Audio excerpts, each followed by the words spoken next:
Hello, welcome back. This is Si Wing Yi, and today I'm going to talk about the Black Knight, this website and the mortgage monitor that they have dated October 2022. So without further ado, let me share my screen.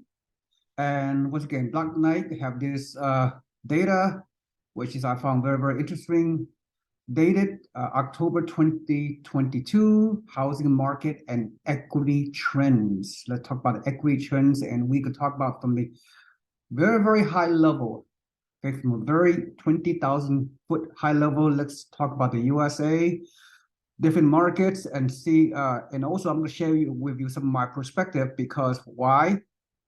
Because as a real estate investor, as a real estate consultant to many investors out there, I have taken investors for the more than 20 years to buy rental properties in many areas of the country. So although I'm not an expert at any particular market, my team in those markets over the years has provide me with a lot of good high level information. So from a picture perspective, yes, I understand many of the markets. Some of the markets I no longer have my investors go to because of the numbers, the cash flow just does not make sense.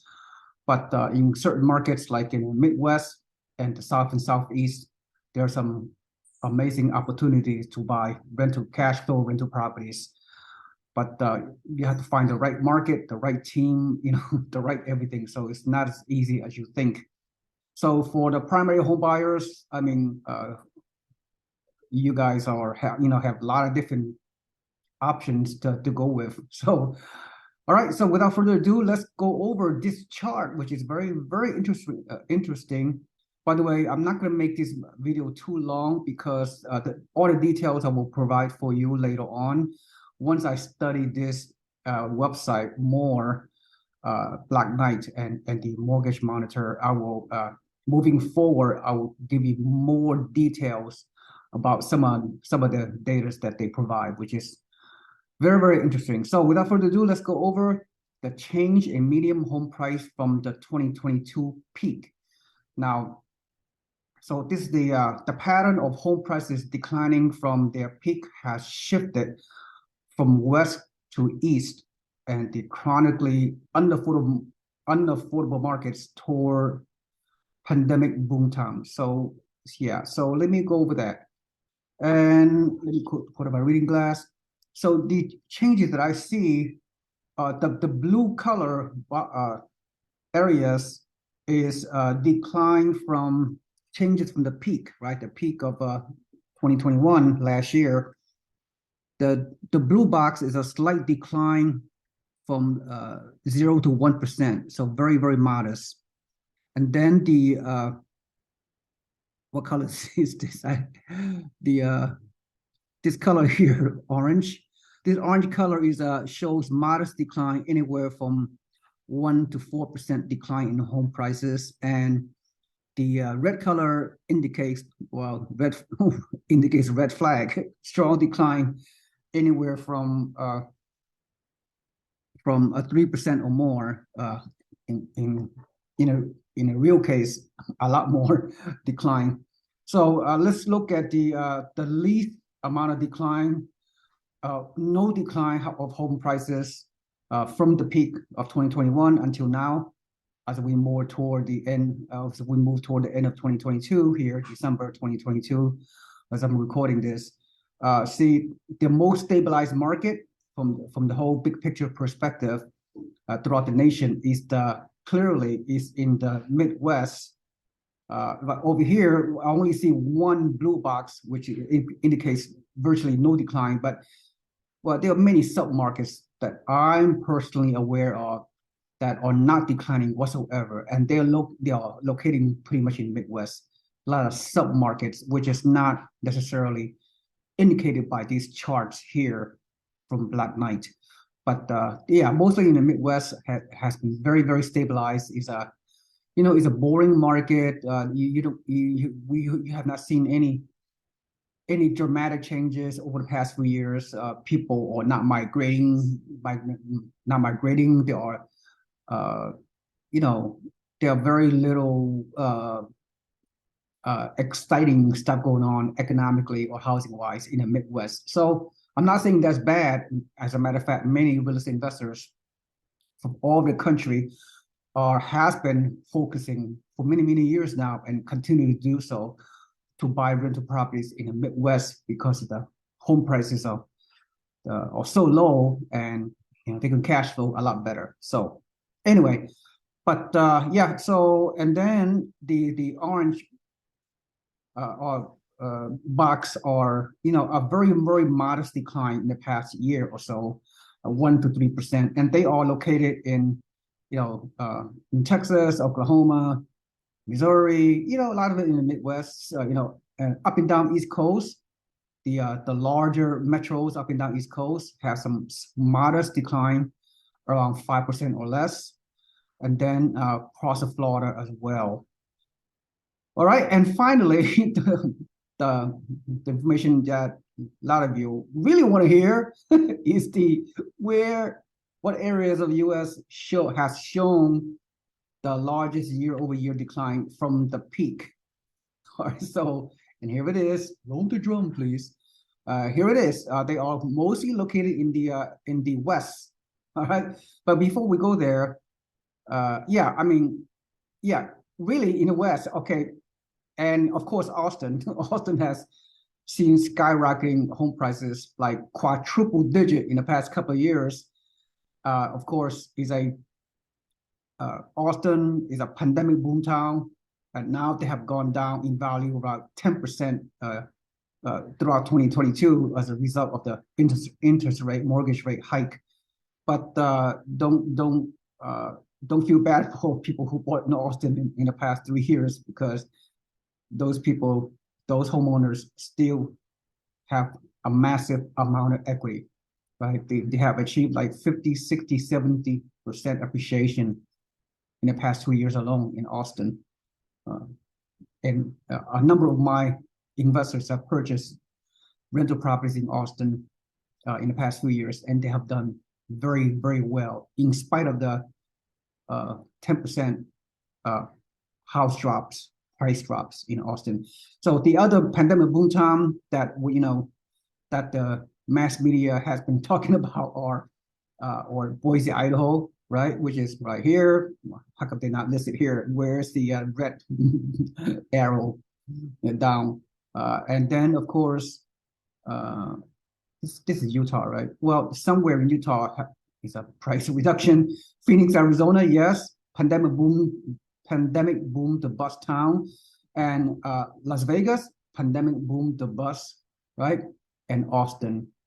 So yeah, this is the most popular, the most talked about pandemic boom to bust town, if you will. Austin, Boise, Las Vegas, Phoenix, and last, of course, Pacific Northwest. Also, many people keep ignoring the Pacific Northwest because I know it's kind of a off the beaten path, if you will, from the rest of the country, but they have suffered quite a dramatic decline, up to 7 to 10% in the Seattle region, okay, Washington State region. Okay, see the big one is here. And then, of course, the remaining one, which is no surprise to most of you, are in California. California has seen the steepest decline because, I live in San Francisco Bay Area for the past more than 30 years. So I understand the volatility of the California housing market over the years.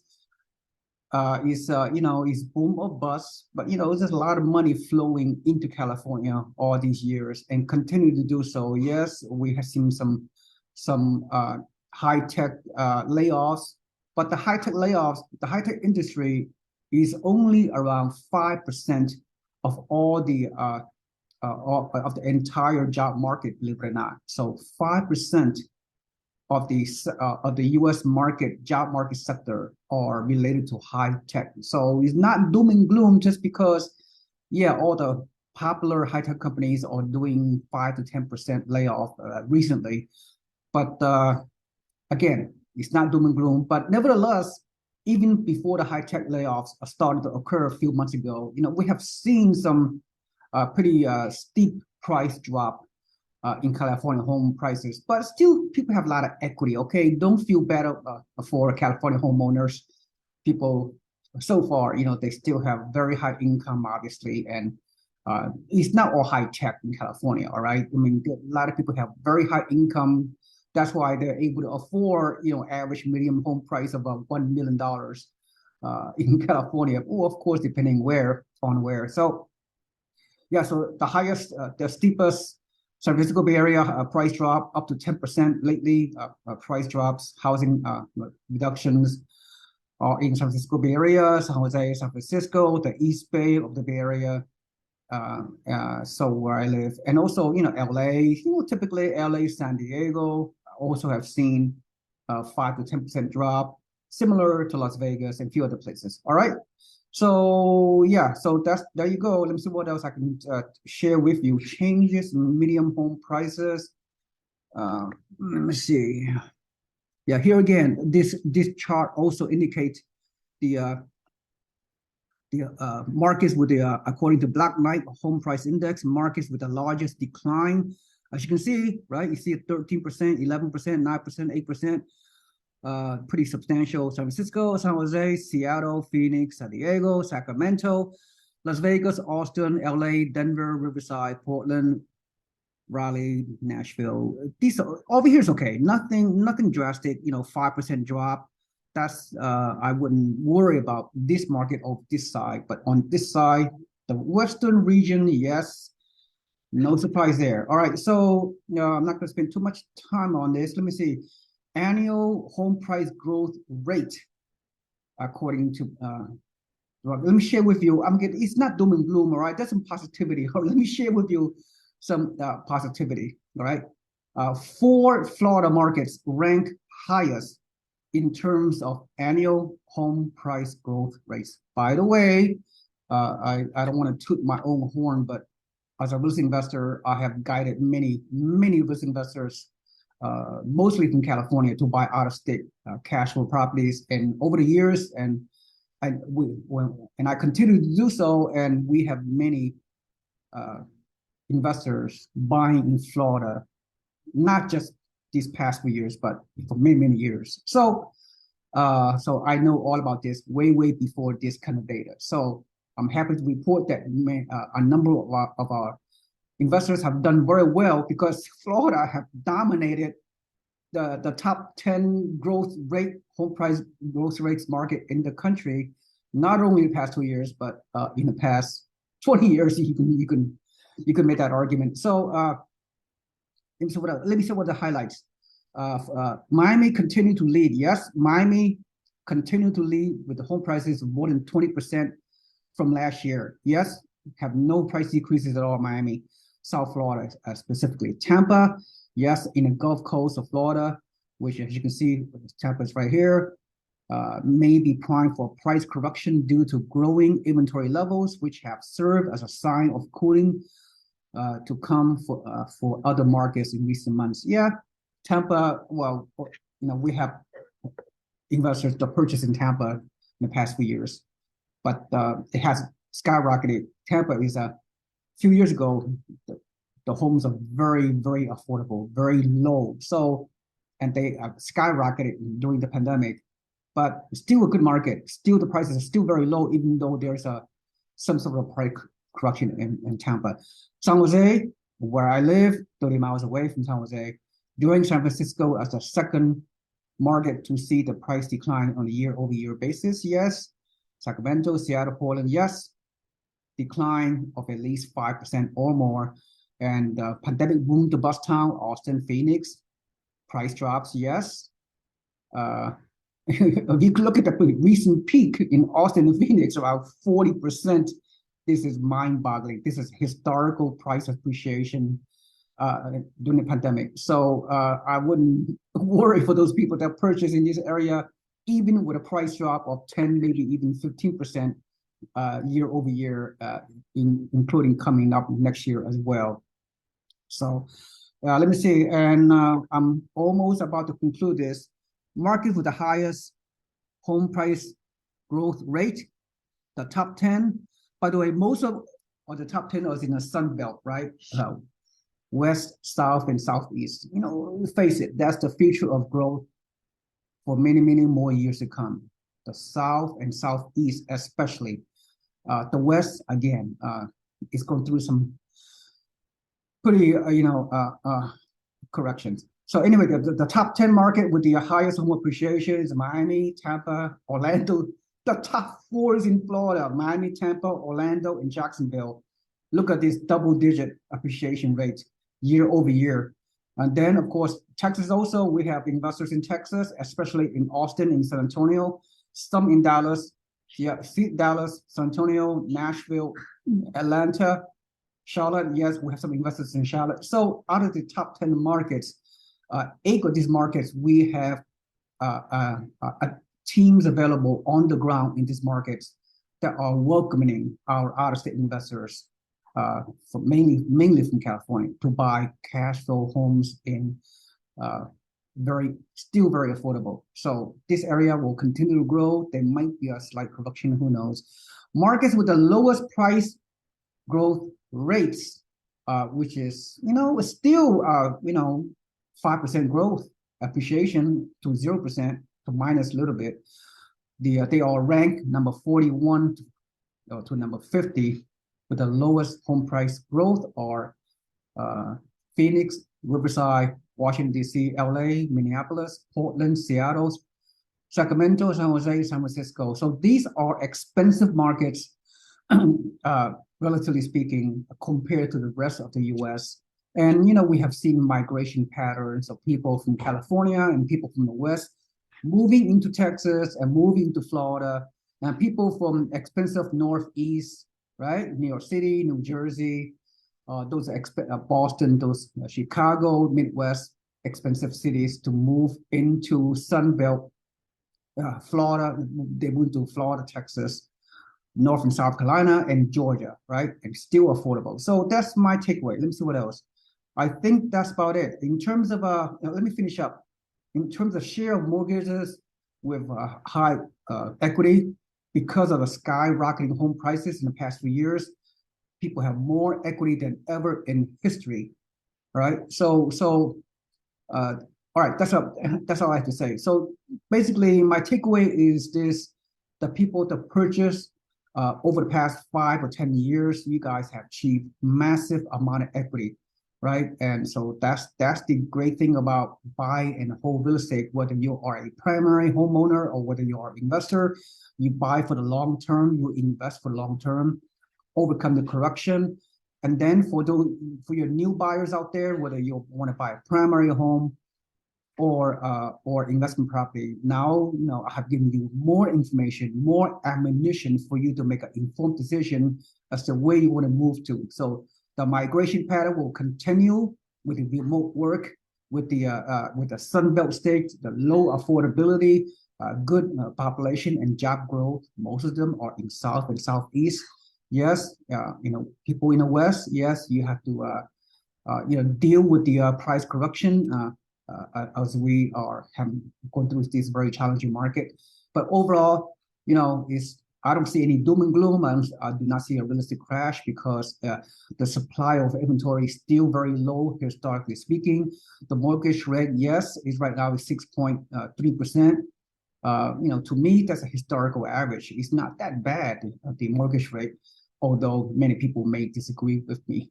But anyway, so that's all I have to say. So hopefully this video helps. If it helped you, please, if this video gives you a lot of value, please, smash the like button and subscribe to my YouTube channel, because on a weekly basis, I give you tremendous amount of real-time, important real estate information for primary home buyers and for real estate investors alike. So, and also, last but not least, please subscribe to my email newsletter below you, so you can become a part of our real estate investment community. So you can receive, by become a free member of our organization, you can receive weekly real estate information through your email inbox. So you could potentially take action to become a very, very well long-term turnkey real estate investor. Thank you so much. This is Sylvian Yi, and I will see you on the next video. Have a nice day. Bye-bye.